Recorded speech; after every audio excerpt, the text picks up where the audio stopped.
ക്രൂരനായ ആളുകളൊക്കെ പിടിച്ച് നരകത്തിലിടുന്ന ആളായിട്ട് പടച്ചോനെ പരിചയപ്പെടുത്തുന്നത് എത്ര വലിയ മോശമാണ്.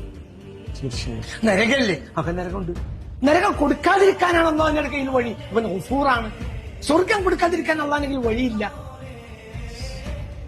സ്വർഗത്തിന് 8 വാതിലാണ്, നരകത്തിന് 7 വാതിലാണ്. എന്താ അതിന്റെ അർത്ഥം? എന്തേ അള്ളാഹു സുബ്ഹാനഹു തആലക്ക് നരകത്തിന് ഒരു വാതിലും കൂടി കൂട്ടി ഈക്വലാക്കുന്നത്? എന്തേ? നരകത്തിൽ നിങ്ങൾ വരുന്നത് എനിക്ക് ഇഷ്ടമല്ല. നരകത്തിൽ നിന്ന് പുറത്തു കിടക്കാൻ വഴിയുണ്ട്, സ്വർഗത്തിന് പുറത്തിറക്കാൻ വഴിയില്ല. സ്വർഗം അള്ളാഹുവിന്റെ റഹ്മത്താണ്. റഹ്മത്തിന് പുറത്തിറക്കാൻ വഴിയില്ല. അള്ളാഹു കരുണാവാരിത്യാണ്. എന്താ ഒരു ഹദീസ്?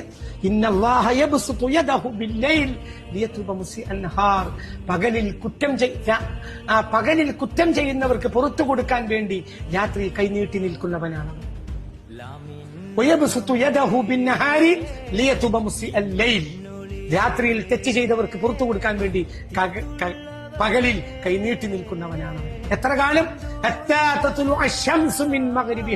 പടിഞ്ഞാറ് സൂര്യോദയം വരെ ഈ പ്രക്രിയ അനന്തമായി അന്ത്യനാളിന്റെ അവസാന ദിവസം വരെ. എന്താ അതിന്റെ അർത്ഥം? അതോ പുറത്തു കൊടുക്കാൻ തയ്യാറാണ്. നിങ്ങൾ എത്ര വലിയ കുറ്റവാളിയാണെങ്കിൽ.